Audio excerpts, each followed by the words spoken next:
I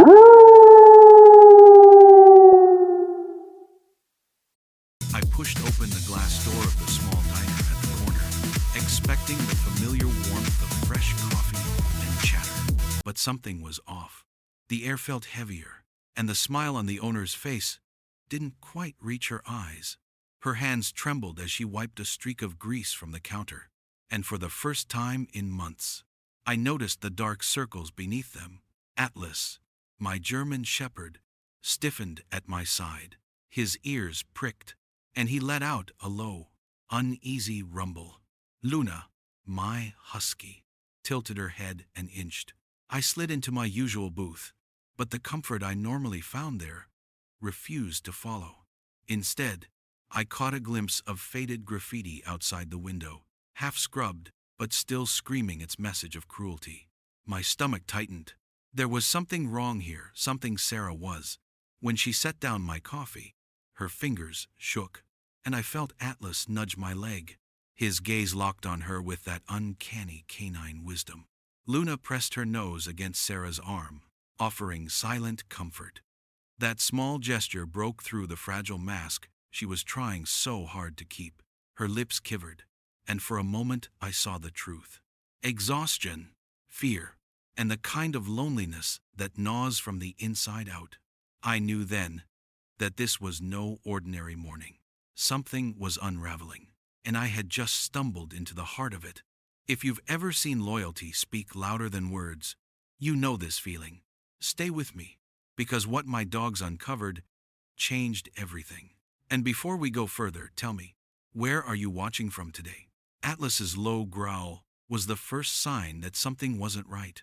But it wasn't until Luna pressed her nose against Sarah's trembling hand that I finally saw what had been there all along. The half-scrubbed graffiti on the window wasn't just a random act of cruelty. It was a scar, a wound carved into her safe place. And Sarah, with her tired eyes and that smile that never quite reached them, had been trying to pretend it was nothing. She dropped her gaze quickly, as if embarrassed to have been caught in her own weakness. But I couldn't look away. There were little things I noticed now, things I had missed a dozen mornings before. The way she brushed at her apron, not to clean it but to steady her shaking hands. The way her shoulders slumped, as though each movement cost her something. I sipped my coffee, but it tasted bitter, not from the beans, but from the weight of what hung in the air between us.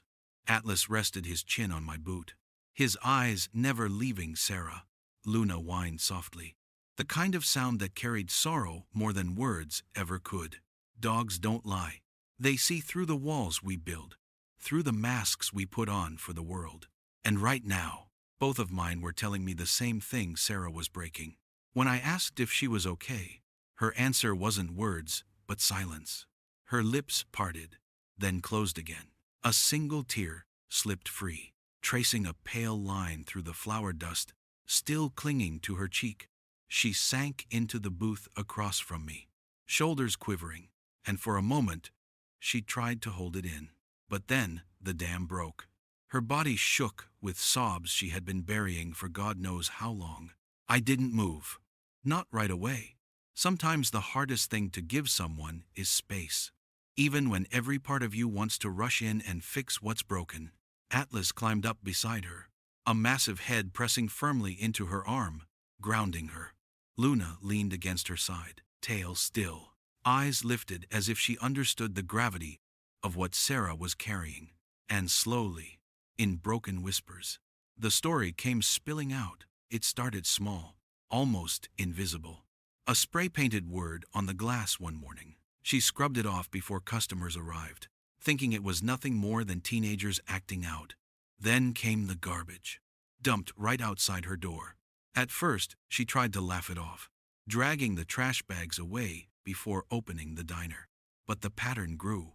Rotten food slashed open and scattered across the steps. Dead flowers left wilting in the sun, with cruel notes tucked inside.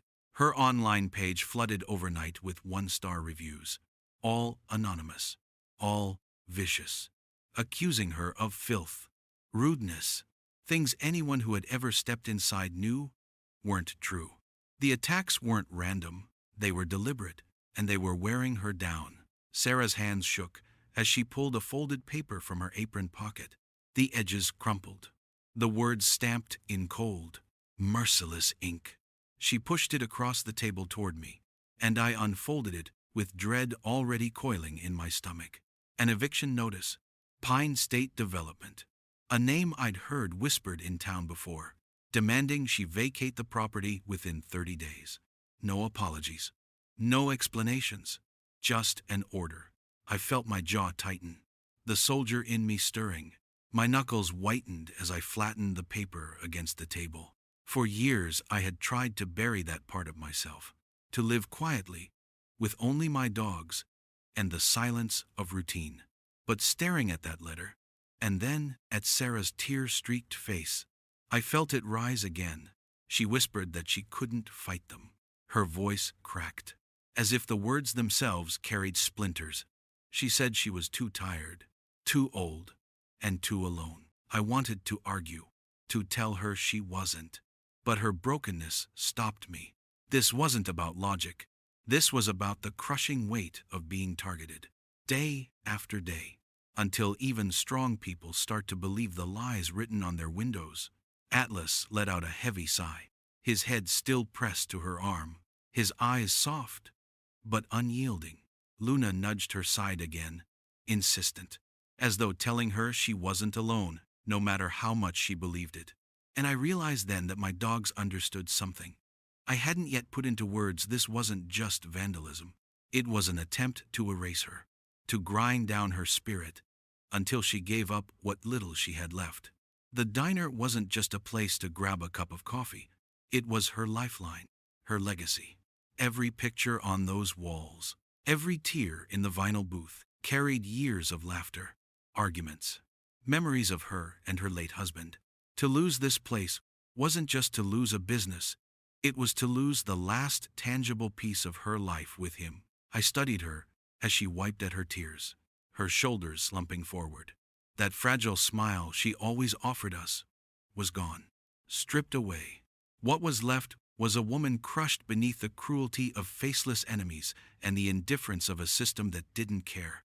She looked smaller somehow, like the weight of the world had pressed her down into the seat across from me. And in that silence that followed, I felt something shift inside me. Maybe it was anger, cold and sharp, coiling low in my gut. Maybe it was something older, the reflex of a man trained to stand his ground when others tried to take it. But more than that, it was the undeniable pull of loyalty. Because if my dogs could stand by her without hesitation, then so could I.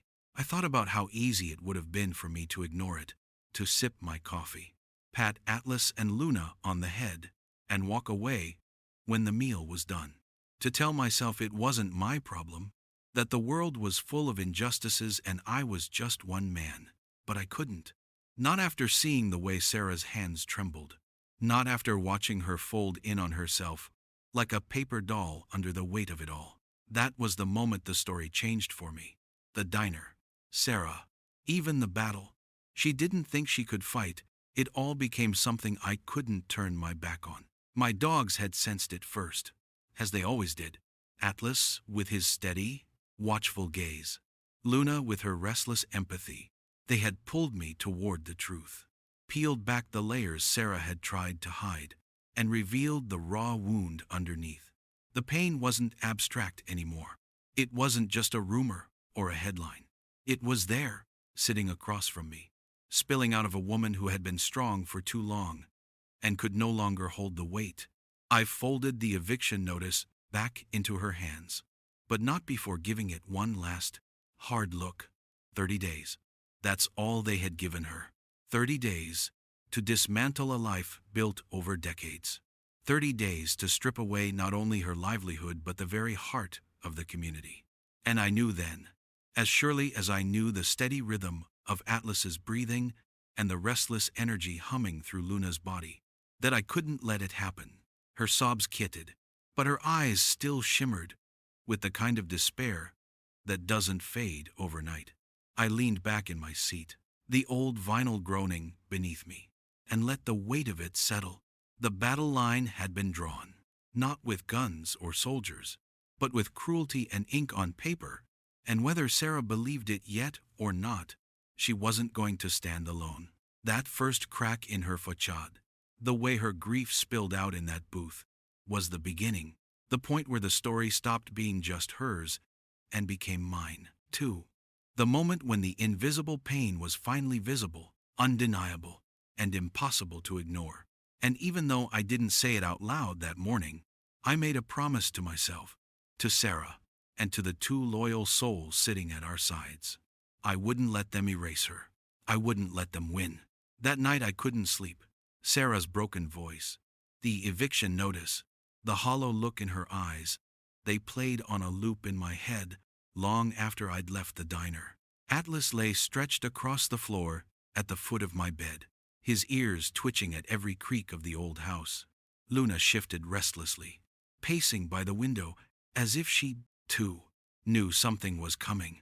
I stared at the ceiling, the hum of silence, pressing down on me, and realized there was no choice anymore. The soldier in me, the one I had buried beneath years of solitude, wasn't sleeping either. He was awake, standing at attention, waiting for orders. By the following evening, I had made up my mind. I wasn't going to let Sarah face this alone. If Pine State Development, or whoever they hired, thought they could break her spirit piece by piece, they were going to find someone standing in the shadows, watching back. So when Sarah locked up the diner and turned off the lights, I didn't go home. I lingered in the dark, across the street, pulling the collar of my jacket high against the wind. Atlas sat at my side, still as stone, his golden eyes glowing faintly under the street lamps. Luna paced in small, tight circles, her breath puffing in the cold air. We blended into the night, silent sentinels, waiting. The first couple of nights were quiet, too quiet. It was the kind of silence I remembered from patrols overseas, the kind that always came before something ugly. I could feel it, pressing in, heavy and deliberate. And then, just as I expected, it began. On the third night, we found the front lock of the diner jammed with glue. Sarah fumbled with her keys in the morning, her face pale when she realized it wouldn't turn. She forced a brittle laugh when I offered to help, but her eyes betrayed her fear. I stayed silent, though my gut burned. Atlas sniffed the door, ears flat, while Luna let out a sharp bark that echoed off the empty street. She was frustrated, and so was I. The next night, it was garbage, not just a few bags left out to rot, but an entire pile of refuse, deliberately slashed open, spilling sour milk, rotting meat, and flies across the entrance. The stench was overwhelming. Sarah's shoulders sagged as she tried to clean it before the breakfast crowd arrived. But I grabbed the broom from her hands and did it myself. She protested weakly, but I could see the tears welling up again. I didn't tell her I had been watching from the shadows when the trash appeared. I didn't tell her that I had caught a glimpse of movement in the alleyway, a dark figure slipping away before I could close the distance. By the end of the week, the rain had come. Portland rain wasn't gentle. It was relentless, seeping into your bones until every breath felt damp. The streets turned into black mirrors, reflecting the orange glow of street lamps. That night, crouched in the doorway of an abandoned shop across from the diner, I felt every drop soak through my jacket. Atlas sat like a statue, water dripping from his ears, his eyes never wavering from the building across the street. Luna shivered but remained alert, her nose twitching at every sound the storm carried. It was in that downpour that Atlas snapped his head up, his muscles tensing like a drawn bowstring, his ears pinned forward, his body coiled, and I knew instantly what that meant. Trouble was near. Luna froze mid-step, her tail stiff, her whole body trembling with the intensity of her instincts. I didn't hesitate. I followed their gaze toward the narrow alley running alongside the diner. I moved like I used to, quiet, controlled, adrenaline sharpening every sense. Atlas padded silently ahead, nose low, every step deliberate. Luna flanked it, weaving between shadows, her eyes glinting in the dim light. The alley smelled of wet asphalt, rancid garbage, and something metallic. My pulse quickened. Atlas stopped near the dumpster at the far end, nudging something with his nose. I knelt down, my fingers brushing against cold metal. When I brought it closer, shielding it from the rain, I saw the engraving, a pine tree, etched clean into the surface of a silver Zippo lighter. My breath caught, anger igniting like a flame inside me. Pine State. They weren't just pushing Sarah through lawyers and paperwork. They had men on the ground, playing dirty. I clenched the lighter in my hand, the rain washing over my knuckles. It wasn't much, but it was proof that we weren't fighting shadows. Proof that the harassment was no accident. And as I slipped it into my pocket, I swore to myself that I would keep watching. I would keep hunting. Night after night, I returned. Sometimes I sat in the shadows until dawn, my jacket soaked through, my dogs pressed against me for warmth. Other nights, the harassment grew bolder, eggs hurled at the windows, a brick wrapped in a note of threats, the sound of footsteps sprinting away whenever Atlas barked, his voice thunderous in the stillness. Each incident chipped away at Sarah's spirit. She grew quieter, her movements slower, her smile rarer. But with every blow they threw at her, my resolve hardened. I had seen battles like this before, not with guns and bombs, but with intimidation, fear, and psychological warfare. And I knew one truth above all. If you stood your ground long enough, bullies revealed themselves. Atlas became my shadow in the night, scanning every alley with the precision of a trained soldier. Luna, ever restless, darted ahead, circling back, her instincts leading her to scents and sounds I would have missed. Together, the three of us formed a wall between Sarah and the people who wanted to break her. And yet, the silence never stopped being heavy. Every time I heard the scrape of shoes on pavement or the echo of laughter from a hidden corner, my pulse jumped. I could feel eyes on us, though I could never quite pin them down. It was a game of patience, one I knew well. I thought about Sarah during those long watches, how she carried her grief like a weight no one else could see, how this diner wasn't just a business, but the last thread connecting her to the man she'd loved and lost. And I thought about how unfair it was, how ruthless, that someone would try to take even that from her. It stoked something inside me I hadn't felt in years. I wasn't just protecting a diner anymore. I was protecting a promise, even if I didn't yet know the full weight of it. One night, as the rain poured harder than ever, Luna pressed her nose into my hand and let out a sound somewhere between a whine and a growl. Atlas stiffened beside me. I followed their gaze again, toward the alley. For a second, just a flash, I saw him, a figure in a dark hood, standing too still, watching. My heart hammered in my chest. But by the time I moved, he was gone, swallowed by the rain. It confirmed what I already knew. We weren't alone in this fight. They were watching too, and the war for the corner diner had only just begun. The silver lighter sat heavy in my pocket for days, a reminder of the shadows we were up against. Proof, yes, but not the kind that could save Sarah. When I showed it to a legal aid attorney downtown, he shook his head before I even finished. It suggested harassment, he admitted, but harassment was slippery in court. Pine State Development had already filed the eviction through legal channels. The lighter wouldn't stop the clock that was ticking down on her 30 days. I carried that frustration back to the diner, every step weighed down by the knowledge that I hadn't brought her a lifeline. Only another reason to despair.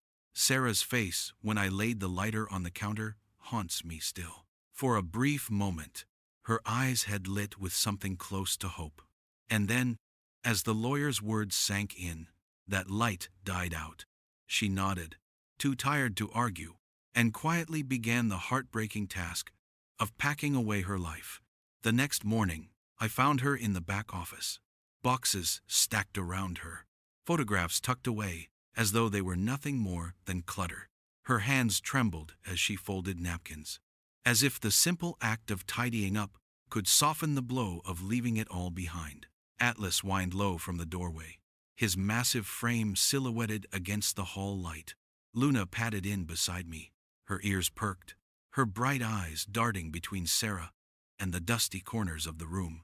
Then I saw it, a metal footlocker tucked away in the shadows, half hidden beneath a pile of old linens. Olive drab, the paint chipped and worn, the kind of box I had carried myself years ago. Stenciled letters still faintly visible across the lid. SGT, Mark Henderson. Her hand froze on the flap of a cardboard box. Slowly, she sank down beside the trunk, her palm resting against the cold steel. For the first time since I'd known her, she didn't try to hide the raw edge of her grief. Tears slipped down her cheeks, silent and unstoppable. This wasn't just about losing the diner. She was about to lose the last piece of him. Atlas stepped forward, lowering his head, sniffing at the box with unusual insistence. He nudged it once, then again, letting out a soft, questioning whine. Luna pawed at the edge, restless, as though both of them knew there was something inside worth uncovering. I crouched down, placing a steady hand on Sarah's shoulder. "Maybe you should open it," I said softly. Her breath hitched. For a long moment, she only stared at the latches, her fingers hovering. Then, with a resolve born out of desperation, she unclasped them. The hinges groaned in protest, and the scent of cedar and old paper filled the room. Inside lay a folded uniform, the fabric worn but carefully preserved. A box of medals, their ribbons faded but still proud. Photographs of a young soldier with a bright smile. Her mark. Her sobs deepened, but there was something different in them now. Not just sorrow, but release. She traced his face in one of the pictures, her hand trembling as though touching him again. And beneath it all, buried under layers of memory, was a thick manila folder. Sarah blinked, confused, as she pulled it free. Dust scattered into the air. Her hands shook as she opened it, her eyes scanning the pages. I watched the color drain from her face, then flush back in. Her breath came quicker. She looked up at me, holding out the papers with trembling fingers. "Jonas, look." I took them. They weren't ordinary receipts or licenses. These were the diner's founding documents, signed by Mark himself. And in the charter, clear and undeniable, was a clause. The corner was to be maintained as a living legacy, a safe harbor for veterans returning from service. It wasn't just a business, it was a promise. For a long moment, all I could do was stare. The weight of it settled on me like a thunderclap. This wasn't just Sarah's fight anymore. It wasn't about keeping a roof over her head or preserving her memories. This was about honoring a soldier's vow to his brothers and sisters in arms. A vow carved into paper, sealed with his name, and entrusted to her care. Sarah's tears slowed. She touched the words as though afraid they would vanish. "I forgot," she whispered. "After he died, I put it all away. I thought it was just paperwork." I shook my head. "It's more than paperwork. It's his voice, reaching across time. He built this place for more than coffee and pie. He built it for us, for every man and woman who came home looking for a corner of the world that still made sense." Atlas pressed against my leg, solid and certain, while Luna leaned into Sarah's side, her warmth steadying her. It felt, in that moment, like the three of us, man and dogs, were bearing witness to something sacred. The despair that had hung in the room shifted. It wasn't gone. Grief never truly leaves, but something new sparked to life. A kind of fire I hadn't seen in Sarah since the day this all began. She clutched the folder to her chest, her eyes shining not with helplessness, but with the weight of remembrance. And for me, it was the turning point. The lighter had given me anger, but this folder gave me purpose. It reframed the entire battle. We weren't fighting for four walls in a kitchen. We were fighting for Mark's promise, for the veterans who still carried invisible wounds, For the belief that loyalty and sacrifice meant something beyond the battlefield. That night, sitting in the same booth where Sarah's tears had first fallen, I opened my old laptop. The keys felt foreign under my fingers. I hadn't written anything longer than a grocery list in years. But the soldier in me knew how to draft a report. And that's what I did. I called it Operation Corner. I wrote about Sergeant Mark Henderson, who came home from the Gulf War and poured his hope into a small diner. I wrote about Sarah, who had carried that hope alone for decades. I wrote about Pine State's greed, about the harassment, about the silver lighter left in the rain. And I wrote about Atlas and Luna, the dogs who had seen what my eyes had missed, who had nudged us toward the truth. I scanned the founding charter and attached it. Those words, Mark's words, were the anchor of everything. They transformed our story from a private tragedy into a public cause. When I posted it to a local veterans forum, I expected maybe a handful of responses. What I didn't expect was the flood. Within hours, old comrades were sharing it. People I hadn't spoken to in years, strangers commented, outraged at the corporation's tactics, moved by Sarah's resilience. Photos of the diner, of Atlas standing guard, action of Luna pressed against Sarah's side, they spread like wildfire. The story wasn't just ours anymore. It belonged to the community. To every veteran who had ever felt forgotten, to every neighbor who had ever watched a greedy hand try to erase something sacred. And in the flicker of that screen's glow, I realized something. We had gone from shadows and fear to light and defiance. We had shifted the ground beneath Pine State's feet, all because of a soldier's promise, remembered in time. I didn't sleep much after posting Operation Corner. The glow of the laptop lingered in my mind long after I shut it down.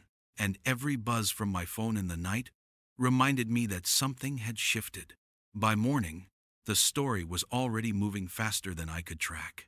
Veterans I had served with, men and women I hadn't spoken to in years, were sharing it. Neighbors posted photos of the diner, calling it a safe haven worth protecting. And through it all, Atlas and Luna sat quietly at my side, watching me with the calm certainty of creatures who had known the truth from the start.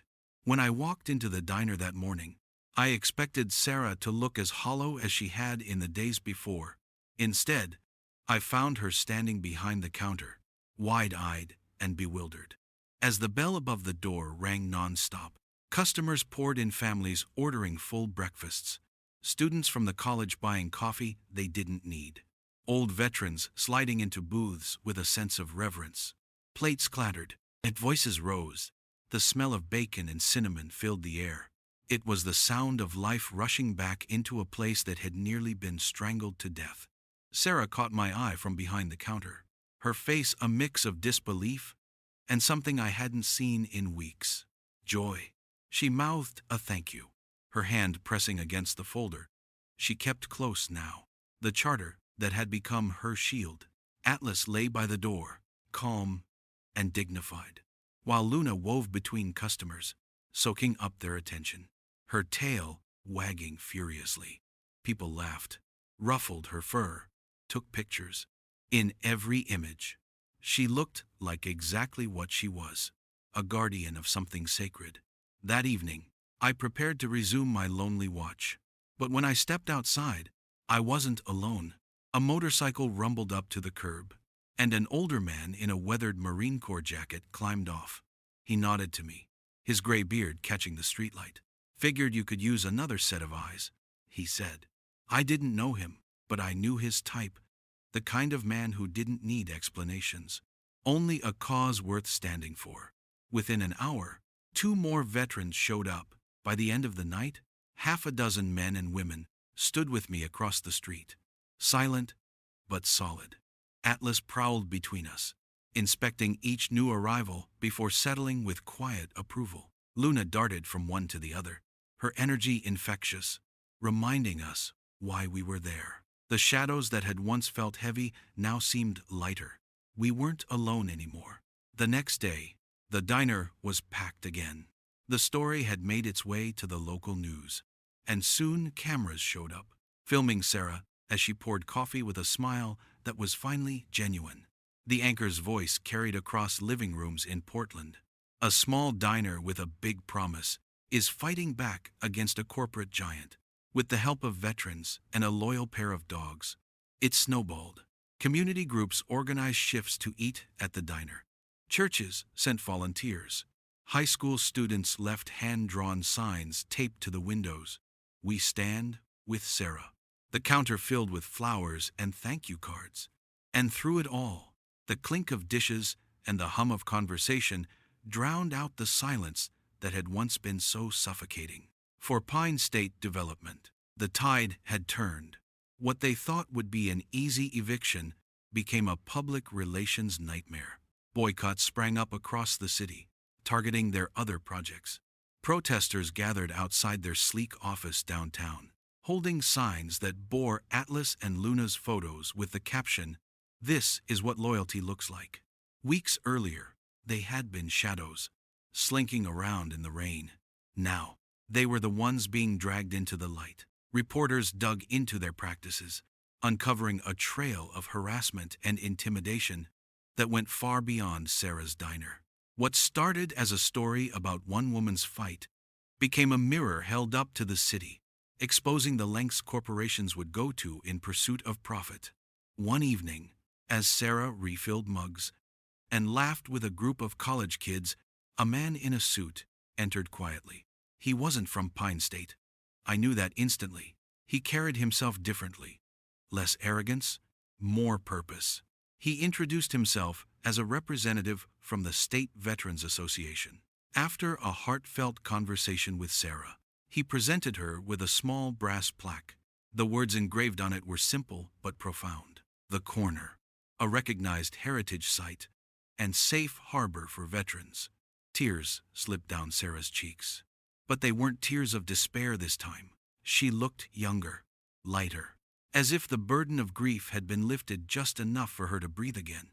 She held the plaque as if it were a medal, and in a way, it was proof that her husband's promise had not only survived but grown stronger.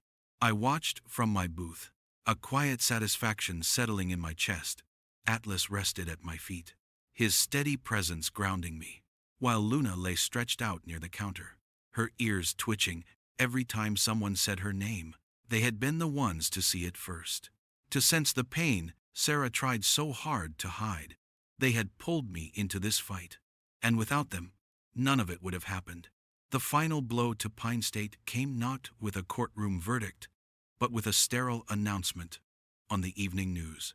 The anchor reported that Pine State Development had issued a public apology for the misunderstanding and had officially withdrawn its claim on the property at Elm and Oak. No cameras captured the celebration that erupted inside the diner, but I'll never forget it. A cheer rose up, dishes clattered, and strangers hugged like family.